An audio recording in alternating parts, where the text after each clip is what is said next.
Bienvenidos a este nuevo episodio de Flipping Master. En este episodio también estamos con Laura Casas como co-host. ¿Cómo estás, Lau? ¿Cómo te va, Virgilia? Bueno, gracias por invitarme nuevamente en este podcast especial que tenemos también hoy con un invitado, Santiago, alumno de Flipping Master, ex alumno egresado ya de Flipping Master, recontra egresado, ya está flipeando. Así que, bueno, ¿qué tal, Santi? Contanos un poco de vos. Hola, ¿cómo andan? Primero, muchas gracias por invitarme. Muy lindo la posibilidad de estar acá. Esto es Flipping Master, el podcast del negocio inmobiliario más rentable del mundo. Soy Virgilio Raiden, autor del libro Comprá, Remodelá, Vendé, Ganá y fundador de Flipping Master, el programa donde enseño el método que me permitió ganar miles de dólares haciendo flips en Argentina y en Estados Unidos. En este podcast te comparto casos reales, números concretos y las claves para comprar, remodelar, vender y ganar. Si quieres vivir del flipping, estás en el lugar correcto. Y bueno, te cuento un poquito de mí. Yo soy emprendedor toda la vida. Tuve una empresa de tatuajes temporales primero, nada que ver con la arquitectura. Yo además soy arquitecto, pero primero soy emprendedor, siempre digo lo mismo. Después tuve una empresa de fotografía y videos para el real estate, para los brokers inmobiliarios, que eso ya me empiezo a meter un poquito en el mundo inmobiliario.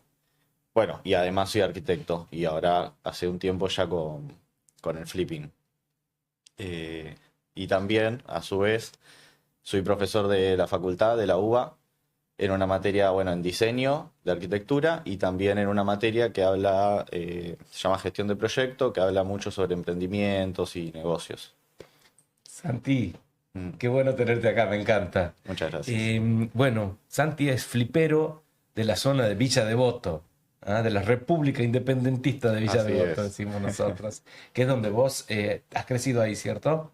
Y ahí has hecho tu primer flipping. Pero antes de ir a tu primer flipping, y ya estamos, vamos a hablar del segundo, del que se viene, contanos de tu historia pre-flipping, o tu intento. Creo que vos trataste, antes de hacer Flipping Master, tuviste un intento, ¿cierto? Así es.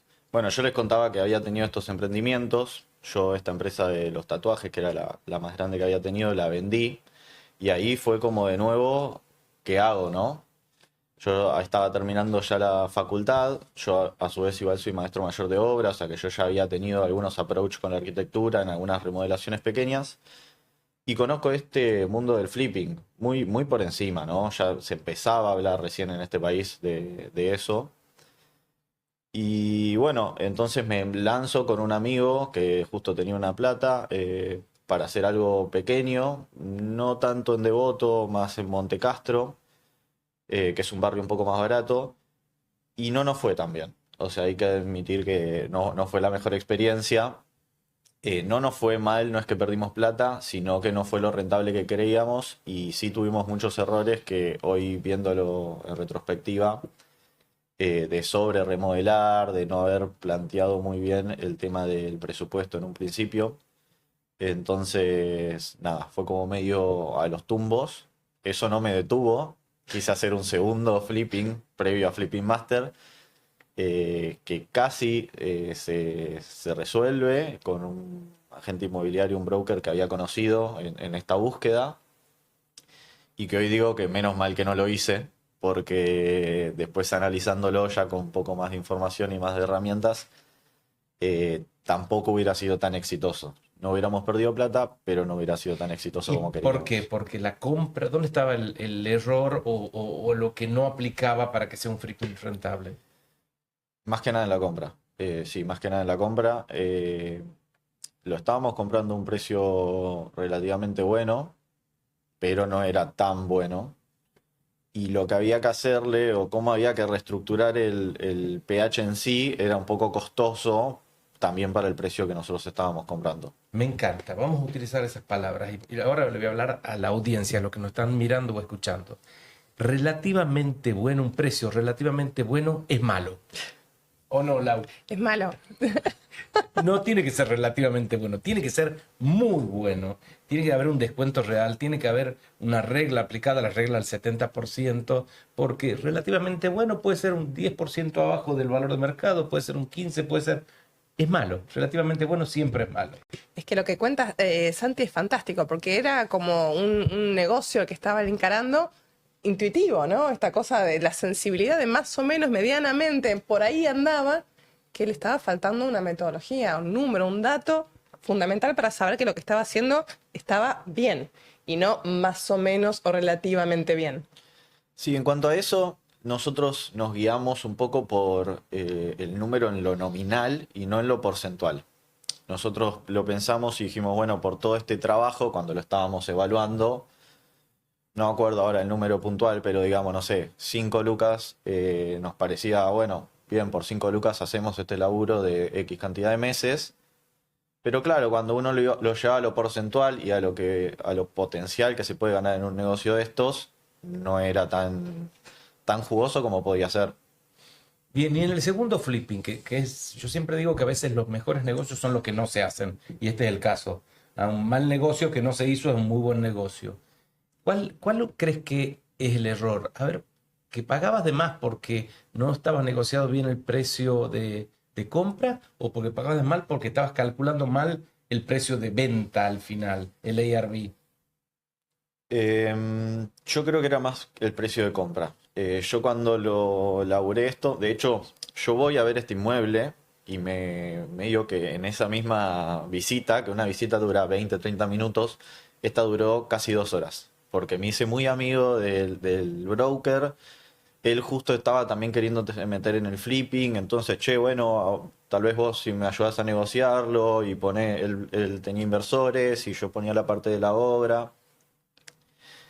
Entonces, estaba bien hecho la parte del análisis de cuánto se podía llegar a vender, porque él es un especialista en la zona, pero la compra era como decías vos, tal vez un 5, un 10% por debajo del precio, que entre obra y demás, casi que se comía toda la rentabilidad.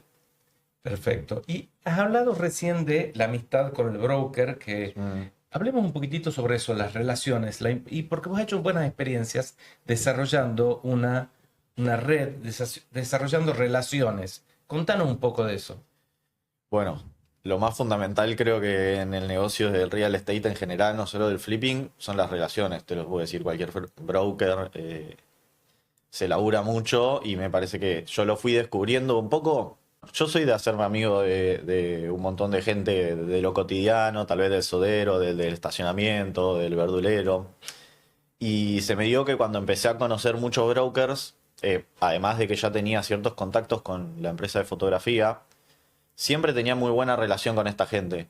Eso también me ayudó mucho porque al principio cuando yo estaba arrancando y tenía que hacer mis primeros pasos, poder contactarme con todos estos brokers que yo ya tenía cierta relación, me fue dando cierta ayuda. Ellos me fueron dando su visión del mercado y demás, que bueno, fue allanando de alguna forma el camino y me dio ciertas facilidades. Creo que es algo que es fundamental.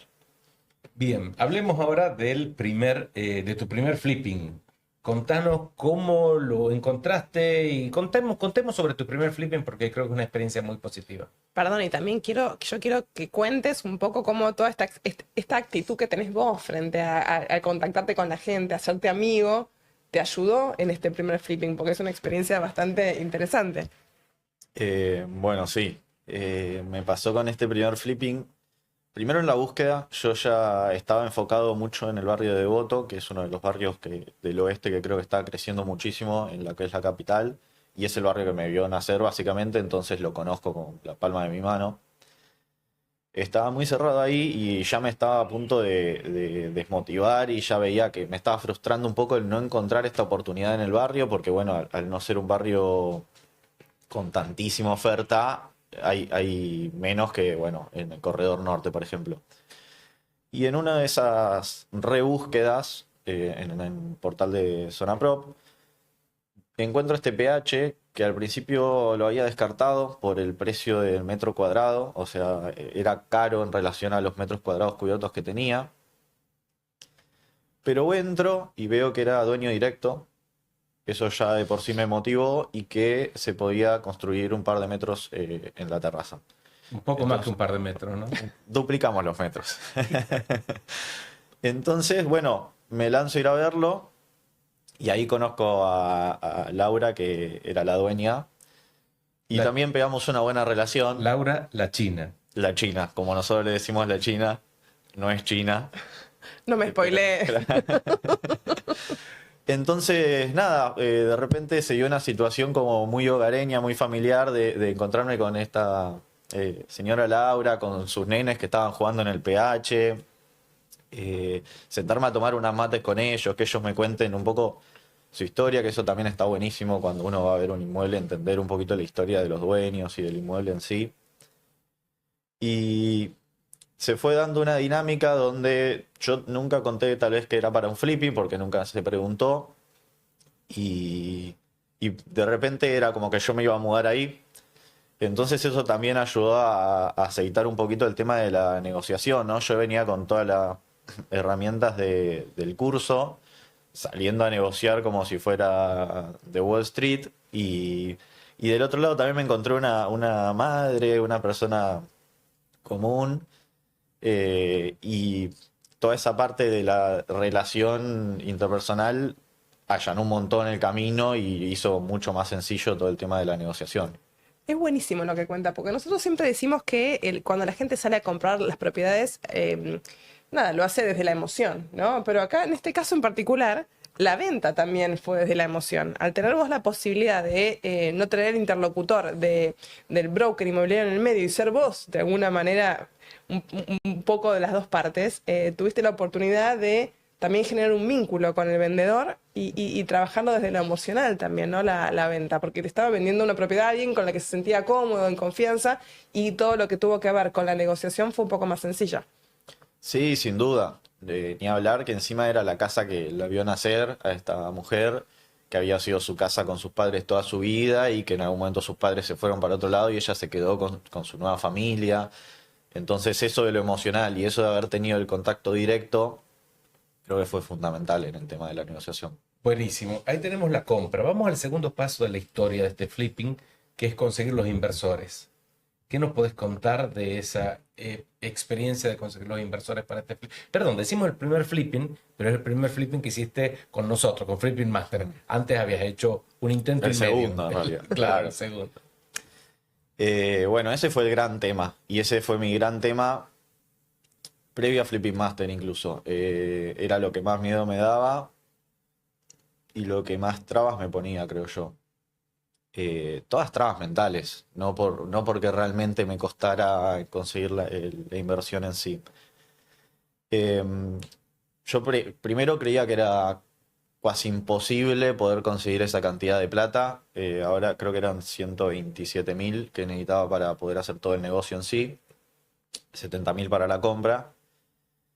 Tenía un poco de capital, que eso me habían facilitado mis padres, pero que no llegaba a ser el 30%, y el resto, primero evaluamos una posibilidad de un préstamo de un privado, lo cual tenía cierto beneficio en algún punto por no tener que hacer toda la búsqueda y acelerar un poquito los procesos de ese lado, pero también tenía la gran posibilidad de, primero, mucho mayor riesgo, porque yo estaba haciendo como garante de ese préstamo, y por otro lado, podía reducir también la ganancia.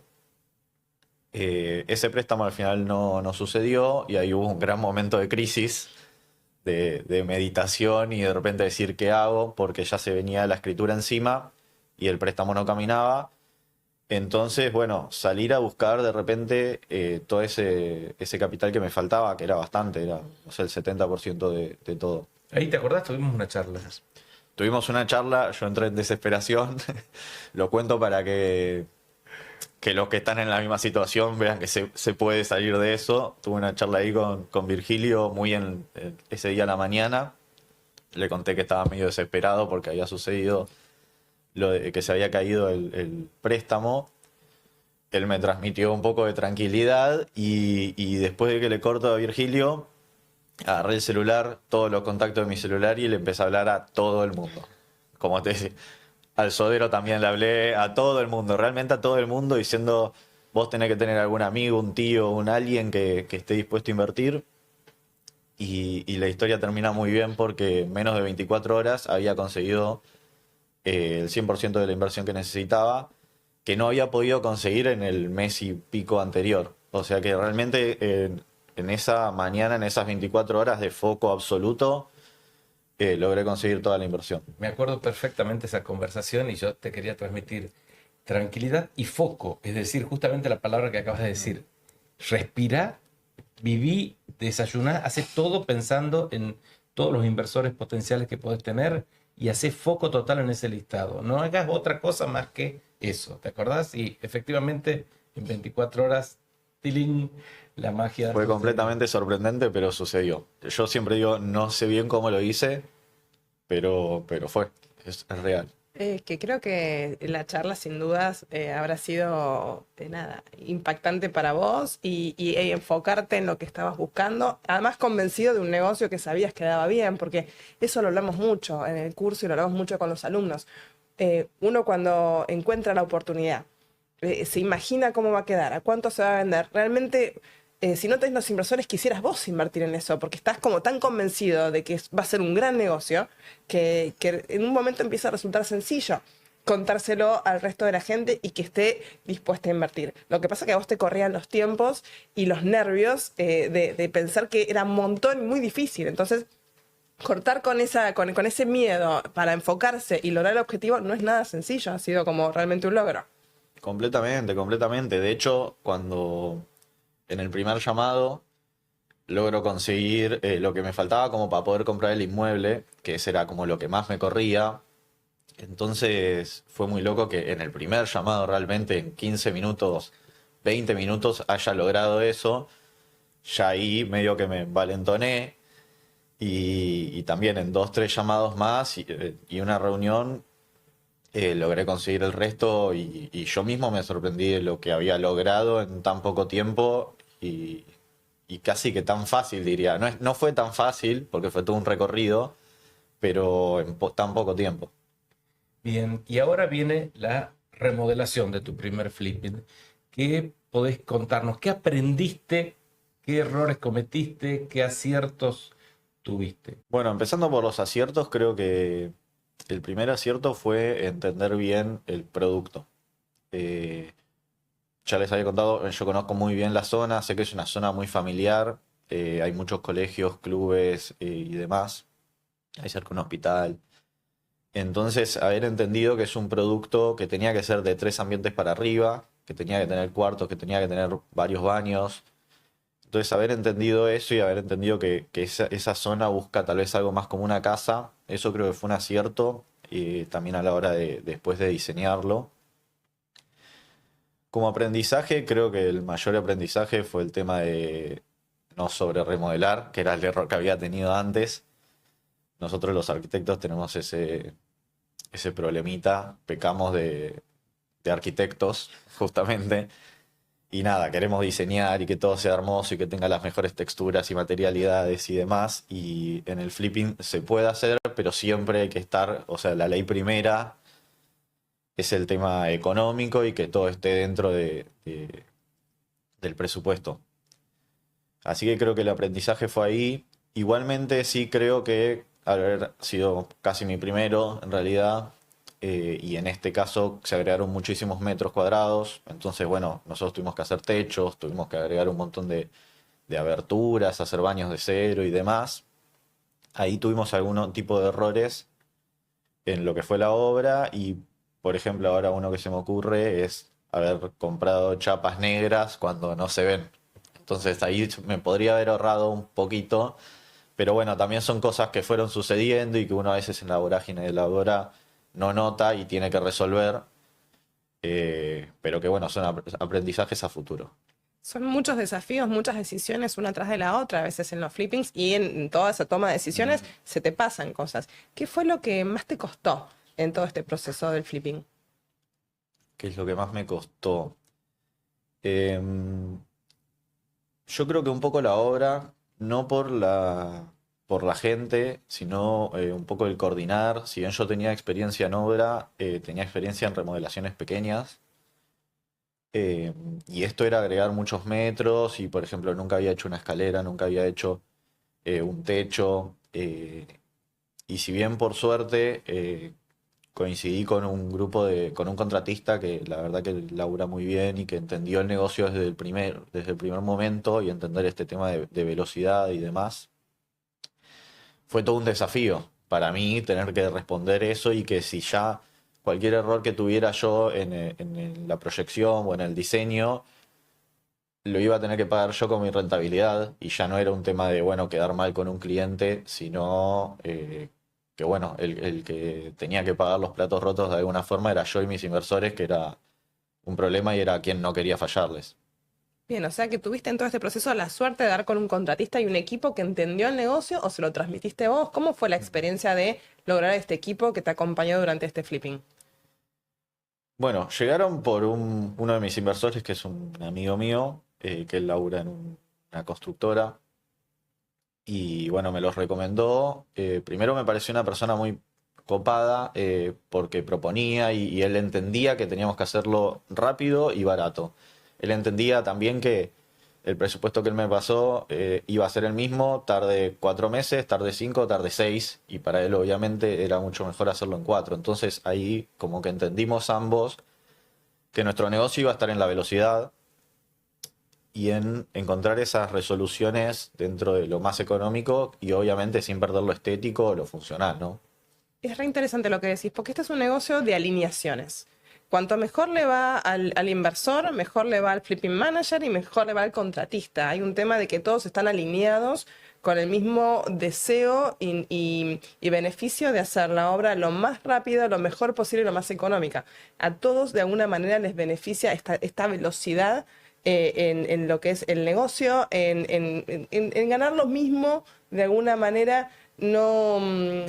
A ver, si yo me atraso en la obra, pierde el contratista, pierde el inversor y también perdés vos. Entonces todos están alineados con lo que tiene que ver con los tiempos y nada, y después arrancar un flipping nuevo que también al contratista le sirve y también le sirve al inversor y también al flipping manager. Sí, por supuesto. Para eso me parece que es clave, que es otra de las cosas que aprendí en ser muy metódico con toda la planificación de la obra y de los gremios. En la obra muchas veces hay que conjugar gremios y si no viene este a hacer su trabajo no puede venir el otro y viceversa. Entonces, en toda esa parte de planificar bien la obra me parece que es fundamental justamente para esto que vos decís, de que todo fluya lo más posible y se pueda hacer en el menor tiempo. Bien, Santi, quiero que veamos ahora el último paso, la venta, que es el paso que se viene, ya estás muy cerquita de eso. Y cuando compraste, estimaste un ARV, un After Repair Value, un valor después que lo ibas a vender después de repararlo. ¿Cómo estás hoy con ese precio? ¿A cuánto habías estimado que ibas a vender? Nosotros habíamos estimado que lo íbamos a vender en 160, 165 más o menos. Perfecto. Y ahora que ya estás más cerca del proceso de venta, ¿a cuánto crees que lo vas a vender? Y hoy creo que tenemos un techo tal vez en los 200.000 por lo que es el número, pero vamos a salir más o menos por debajo de eso, 195 tal vez, y con esperanzas de venderlo en 180, 180 y pico. Perfecto. Es decir, que el negocio va a salir un poco mejor de lo que pensabas o va a salir igual porque tuviste sobrecostos. Tuvimos un poco de sobrecostos, un poco impulsado por la baja del dólar. Cuando hicimos el cálculo, nosotros habíamos arrancado con el cálculo de presupuesto en enero, con un dólar a 1.300 y pico. Después tuvimos una baja a 1.100, 1.150. Que bueno, eso nos generó costos y además que los precios de la construcción aumentaron. Pero igualmente creo que va a salir mucho mejor de lo que pensábamos, porque si bien se gastó un poco más, la rentabilidad en la venta, que igualmente hoy todavía no está cerrada, pero creemos que va a ser muchísimo mejor. Genial. Contanos qué se viene, en qué estás ahora. Bueno, se viene en estos días, ya se firma el boleto de compra-venta del nuevo flipping. Es también por la zona, en realidad este es más Villa del Parque, pero es muy cerca de este PH que estoy por terminar. Es en la calle Concordia y es gigante. Ahora Santi Me no se animé. anda con cosas chiquitas. No, No, él nunca con desafíos pequeños. Siempre va. Le gusta, le y gusta. ahora que me dieron la confianza, claro, el próximo es un edificio entero. Claro, sí, escúchame, si encontró en 24 horas una cantidad de inversores, ya puede con todo. Este es muchísimo más grande. Este tiene casi 140 metros cubiertos y ciento y moneditas descubiertos. Tiene garage, tiene depósito, tiene todo. Así que súper contento y súper ansioso por arrancarlo, que falta nada. Seguro te va a ir súper bien con este segundo flipping, así como te fue con el primero, con el que vas a tener una rentabilidad extra, porque tenés todo el foco, sos un flipero ya de ley, ya estás dedicado y haciendo foco total en esto, y creo que entendiste del negocio y estás en esto, y querés seguir estando, así que estoy seguro que te va a ir muy bien con esto. Así es. De hecho, quiero ultimar detalles acá en este que estoy por arrancar en Concordia y ya tengo varios inversores que me dijeron que los banque hasta fin de año, así que con planes de arrancar diciembre y empezar ya con la búsqueda de un tercero. Genial. Ah. ¿Te parece que hagamos un ping-pong? ¿Cómo Un no? ping-pong de preguntas y respuestas. La idea es que te vamos a hacer preguntas que son relativamente cortas y que también nos contestes de una manera corta. ¿Te parece? Dale. Bueno, ¿qué aprendiste con tu primer flipping? Muchísimo. Primero a perderle el miedo a la plata, que esa era una de mis grandes trabas. Y después al ser organizado no solo en lo que sobra, sino también en lo que es gastos. Bien. Siguiente pregunta. ¿Qué parte del proceso más disfrutás? ¿La compra, la remodelación o la venta? Acá, siendo arquitecto, parece raro, pero voy a decir que la compra. Últimamente, la parte de la negociación, más que nada con este último que estoy negociando, que estoy por adquirir, todo lo que fue la parte de la negociación la disfruté mucho, logramos un muy buen precio, entonces también hubo como mucha satisfacción de ese lado. Es sorprendente, ¿no? Porque hace un tiempo tuvimos un podcast con Luciana Macías, también arquitecta, y también dijo que lo que más disfrutó fue la compra. Entonces, creo que es interesante pensar esto, ¿no? Los arquitectos, que se puede presumir que lo que más disfrutan es la remodelación en sí, lo que más disfrutan es jugar otro partido, ¿ah? Un rol que tiene que ver más con el negocio, con comprar y hacer negocios, porque es como un nuevo desafío, un nuevo sombrero, un nuevo mindset que produce una dopamina o un placer extra que el trabajo para el cual ya están más preparados, que es la remodelación, ¿no? Sí, tiene la satisfacción de, como tiene la obra, de lograr ese objetivo que es negociarlo bien, sin tantos estrés, que como sí tiene la obra. Y además creo que cuando uno hace bien la negociación del principio, ya de alguna forma resuelve un poco todo el negocio. Entonces, tener una buena negociación al principio te da esa tranquilidad para que después todo lo que viene hacia adelante ya sea como mucho más calmo y relajado. Es buenísimo lo que dice, ¿no? Porque es como la base. Una buena compra es una base fértil para poder desarrollar capaz que la parte creativa o la parte que, nada, que tiene más que ver con el diseño, con el proyecto, y no estar tan preocupado, tan ajustado para todo el resto del flipping, ¿no? Ya empezaste con una base excelente, entonces de ahí en adelante se supone que viene el disfrute. Así es, exactamente. Bien, ¿qué aprendiste del trato con inversores, de trabajar con inversores? Primero al ser ordenado, a ser súper ordenado con el tema de los reportes y los informes de cómo iban siendo los avances, de los gastos y demás. Y después a entender cada uno de los inversores. Hay inversores que tienen un perfil un poco más obsesivo, tal vez con el control, y hay otros que son súper relajados, que no les interesa, que uno les habla y que incluso a veces ni te contestan porque confían en vos, ya depositaron no solo tu confianza, sino que dinero, y que me sorprende de alguna manera que la gente ponga esa plata y también se olvide y confíe tanto en mí, pero bueno, que también es muy lindo de otra forma, no sé qué quiere decir, que uno está haciendo las cosas bien o que por lo menos así lo muestra. Que cuando más se relaja el inversor también es una responsabilidad, ¿no? Esta cosa de decir, está relajado, confío un montón, también tengo esta cosa de, por un lado, no está encima, me deja trabajar tranquilo, pero por otro lado también es la responsabilidad de rendirle en función de la confianza que depositó en vos. Por supuesto, hay que cumplir. Bueno, ¿qué cambió en vos desde que arrancaste con el flipping? Mucho en cuanto al mindset, al estar súper atrás de ser productivo y de ser veloz, en estar muchísimo más metido en lo que es el mundo inmobiliario, aunque sea de Cava y de ambas, si se quiere, estar leyendo reporte inmobiliario y viendo notas y siguiendo los precios de la construcción y demás, que antes, si bien tal vez lo hacía un poco, no estaba tan enfocado en eso. Un hombre de negocios. Me encanta. Me transformaron. ¿Cuál es tu meta para el 2026? Tu meta flipera. Bueno, mi meta flipera yo diría que es por lo menos cerrar 4 flipping en lo que queda en el 2026. Uno tal vez va a ser este que estoy por arrancar a fines del 2025. Por lo menos tener esos 6 y después... ¿Cómo 6? Acabo de decir 4. Ya le estoy sumando 2 más, ¿te das cuenta? Pero es que me encanta, Sí. dale. Dijiste no. 4 y ahora decís 6, me encanta. Es que tienen Cuatro los creo. dos de este año. Claro.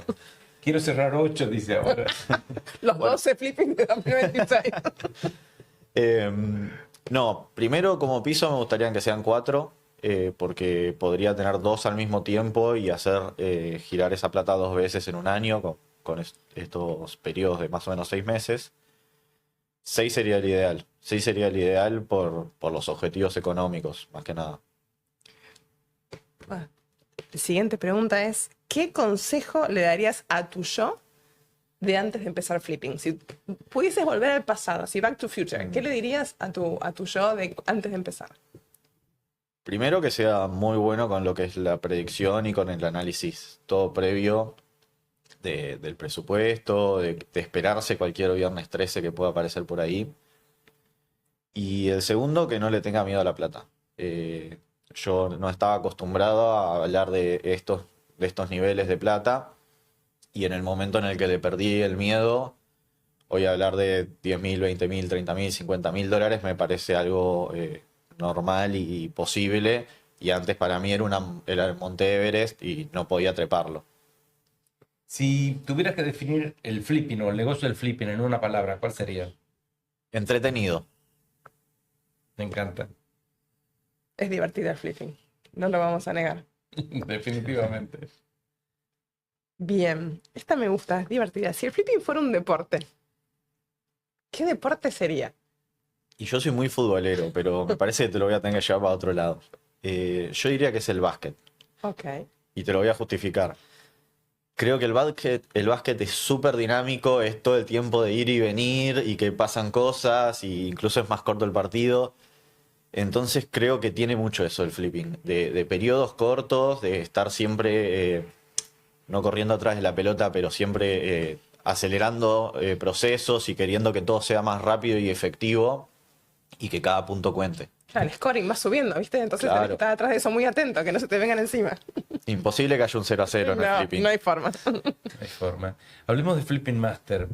Si tuvieras que contar en una frase o en algunas palabras, ¿qué fue para vos el programa de Flipping Master? Y queda muy trillado que diga que me cambió la vida, pero un poco sí. Eh, Creo que lo que me dio Flipping Master, además de un montón de herramientas y información y incluso amigos y una comunidad hermosa, confianza creo que es lo que me dio. Confianza en poder desarrollar. Yo ya tenía muchos conocimientos y podía hacer un flipping, de hecho lo había hecho, no tan exitoso, pero lo había hecho. Pero al tener esa confianza de ustedes transmitiéndome o diciéndome, sí, lo que vos pensás es así, por más que yo lo pensara antes, como que uno tenía esas trabas, y cuando me lo dicen personas con el recorrido que tienen ustedes, me fue generando esa confianza que me ayudó a resolver todos los problemas que se fueron cruzando. Buenísimo. Y a propósito de esto de trabajar con nosotros, hablemos de la comunidad flipera que hemos creado, la comunidad de Flipping Master. ¿Qué podés brevemente también contar sobre la experiencia de formar parte de esta comunidad que acabamos de crear hace muy pocos meses, menos de un año, o un año probablemente, y que es un grupo, ¿no?, que nos acompaña y contiene también? Sí, ya creo que es un grupo casi de amigos, digamos. pero más allá de la parte social que está buenísima y de ir compartiendo los avances y los festejos de todos los integrantes del grupo, es genial también el tener la comunidad para tener proveedores o para sacarse dudas, para poder ir interactuando en nosotros y también quitarnos miedos, porque hay veces que alguno tiene que encarar determinado trabajo y no sabe cómo hacerlo o nunca lo hizo. Entonces tener un grupo de gente que está alineada con vos y que te dice, bueno, avanzá así, tené cuidado con esto y demás, eso me parece que es súper valioso.